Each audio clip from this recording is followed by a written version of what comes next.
सालनपुर थाना क्षेत्र के रूपनारायणपुर फाड़ी इलाके में एक बार फिर चोरों की सक्रियता ने स्थानीय लोगों को भयभीत कर रखा है। चोरों ने रूपनारायणपुर बीडीओ कार्यालय के समीप घोषपाड़ा निवासी सुबीर मंडल के बंद घर में चोरी की घटना को अंजाम दिया। जानकारी के अनुसार सुबीर मंडल 3 दिन पहले परिवार के साथ अपने किसी रिश्तेदार के घर गए थे। रविवार शाम जब वे घर लौटे तो घर का ताला टूटा हुआ था और अलमारी में रखे आभूषण समेत नकदी गायब थी। मामले की सूचना रूपनारायणपुर पुलिस को दी गई है। पुलिस मामले की जांच कर रही है।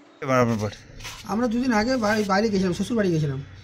শুক্রবার রাত্রে, শনিবার ছিলাম। রবিবার সন্ধ্যেবেলা ঠিক 6টার সময় এসে দেখি পুরো তালা খোলা, ঘরের জানলা দরজা খোলা, লাইট জ্বলছে, লাইট জ্বলছিল, হ্যাঁ জানলা দরজা খোলা, আলমারি খোলা, লকার খোলা। তার মধ্যে যে গলার চেন ছিল, সোনার গয়না ছিল, আংটি ছিল, তারপরে পায়ের নুপুর ছিল, কিছু দান ছিল, বিয়ের দানগুলো, সেইগুলো ক্যাশ পয়সা ছিল 12,000 টাকা মতো। সেই পয়সা সব 12,000 10,000 এরকম সব ওইগুলো সব নিয়ে চলে গেছে, কিছু রাখেনি।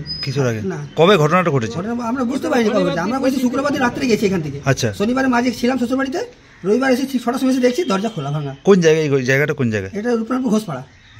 ঘোষপাড়া। কত টাকা মোটামুটি জিনিস গেছে মানমানিক? বড় 30-40 হাজার টাকা হবে। 30-40? পুলিশ এসেছিল? হ্যাঁ, পুলিশ এসেছিল। কি বলেছে পুলিশ? পুলিশ বলেছে ঠিক আছে, আমরা দেখে গেলাম, তোমাদের কি কি গেছে লিস্ট করে আমাদের এখানে জমা। বলতে আমরা পরশুদিন বিকেলে বাইরে গিয়েছিলাম।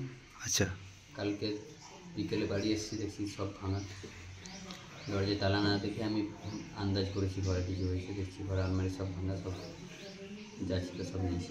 কোন জায়গায় এটা হয়েছে? কোন জায়গায় মানে আপনাদের এটা এলাকা কী গ্রাম? ঢাঙ্গুড়ি। ঢাঙ্গুড়ি গ্রাম। আচ্ছা, এর আগে কি এরকম চুরি টুরি হয়েছিল এলাকায়? হয়েছে দু একটা। আচ্ছা, মন্দিরের টাকা চুরি হয়েছে কিছুদিন আগে। আচ্ছা, আর আগের বছর হয়েছে আমাদের পাড়াতে একটা ফাঁকা বাড়িতে।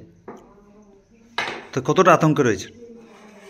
আতঙ্কিত রবারের কথা, এরকম হলে তো কী কী গেছে? আমার ক্যাশ মোটামুটি 80,000 টাকা ছিল, আর বইয়ের যাবতীয় গয়না, আমার মায়ের গয়না, বাবুর সোনার চেন, আমার সোনার আংটি। सालनपुर से राहुल तिवारी की रिपोर्ट, PBTV न्यूज़।